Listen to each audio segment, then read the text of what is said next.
Hola, mi nombre es María Valeria Sánchez Cervantes. Estudio la carrera de Pedagogía segundo cuatrimestre en el Colegio Santa Cruz.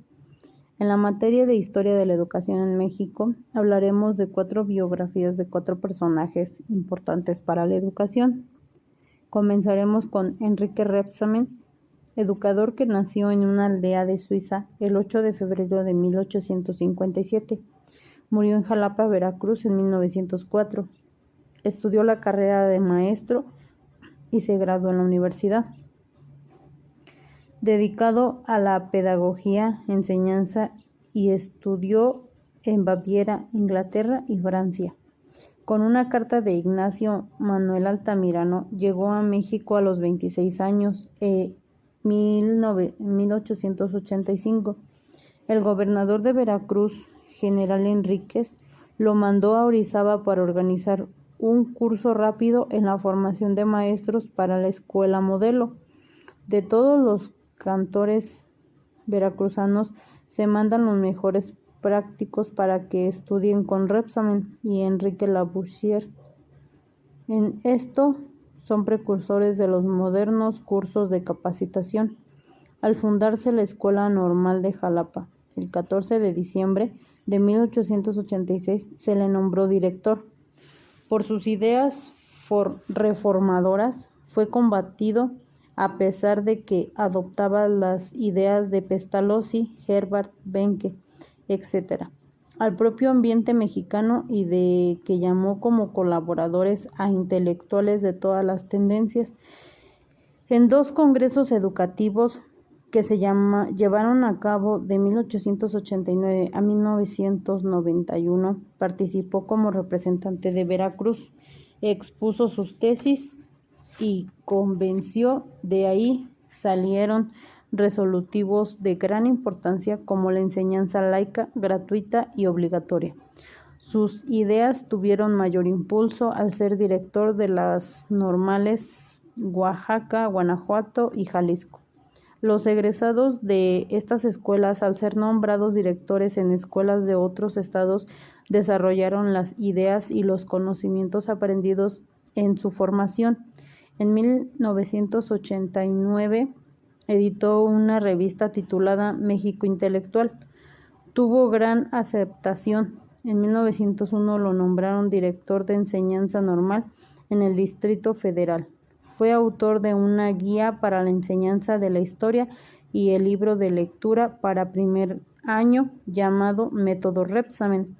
Sus ideas se difundieron a través de México Intelectual, periódico de la Escuela Normal que dirigía. En 1889 representó a Veracruz en el Congreso Pedagógico Nacional, del que fue nombrado vicepresidente. Recorre Jalisco, Guanajuato, Oaxaca, etc. como director general de Educación Pública y en 1901 de Enseñanza Normal. Gregorio Torres Quintero, 1866 a 1934.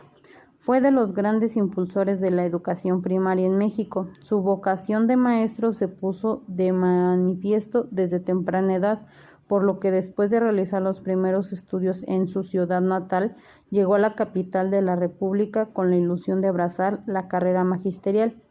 Fue becado por el gobierno de Colima para estudiar en la Escuela Nacional de Maestros, de la que se graduó en 1891.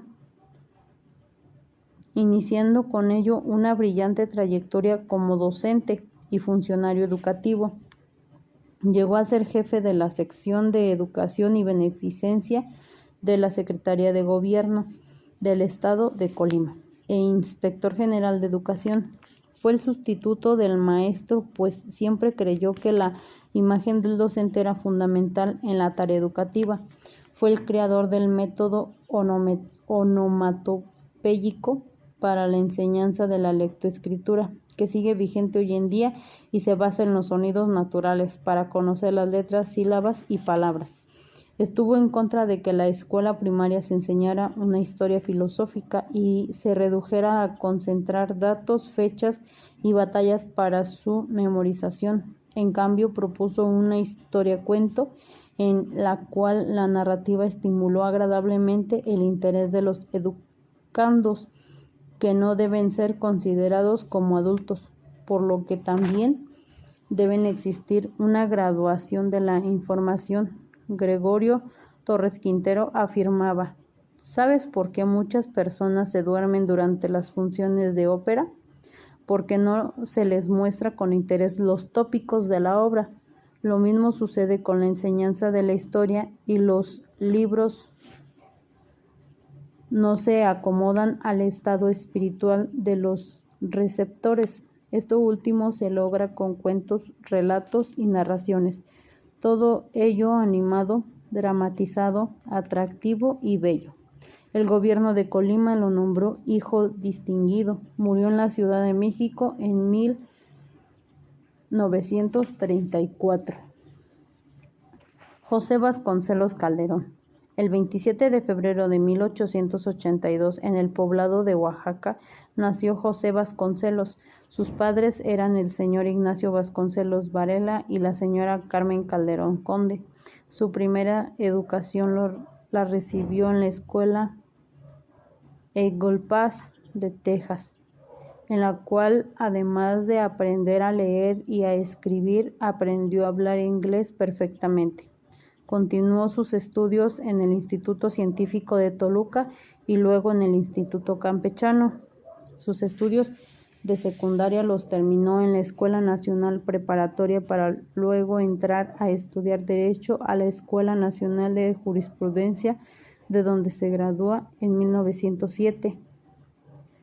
La revolución que profesaba José Vasconcelos era del tipo filosófica, y la misma se intensificó luego de obtener su título de licenciado.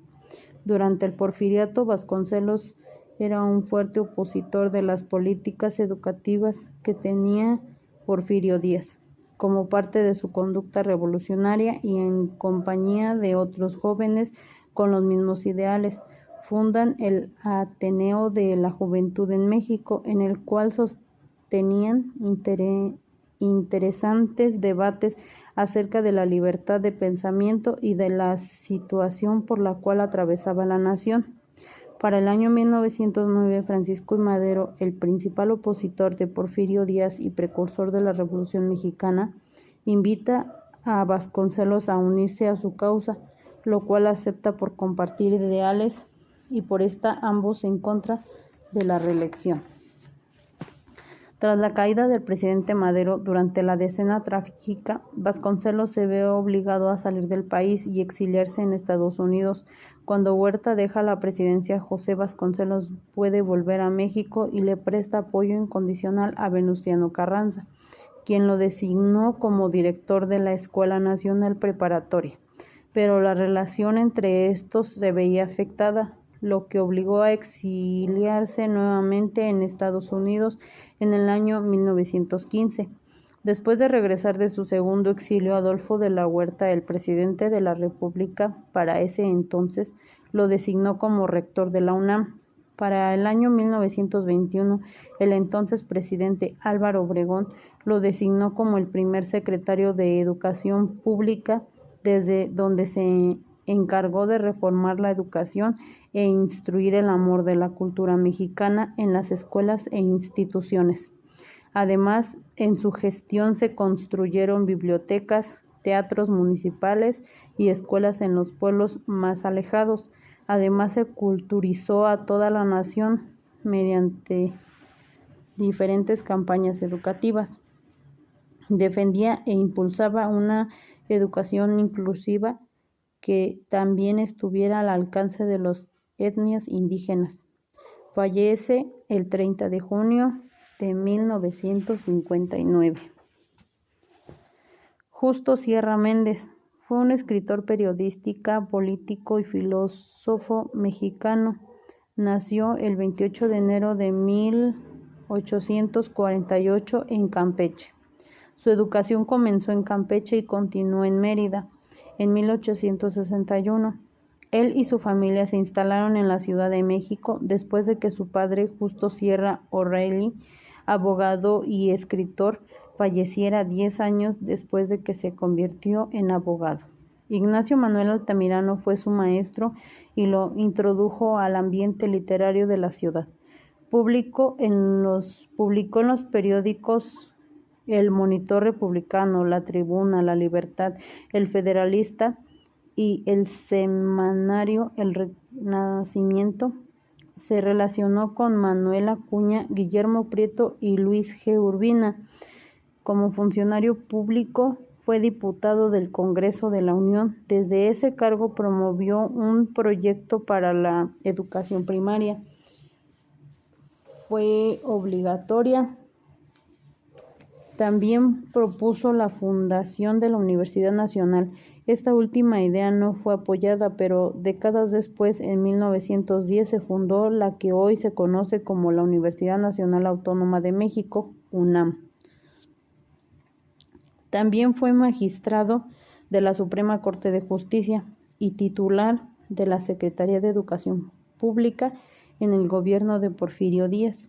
Madero lo nombró ministro plenipotenciario de México en España. En París conoció a Rubén Darío. Murió el 13 de septiembre de 1812 en Madrid, España.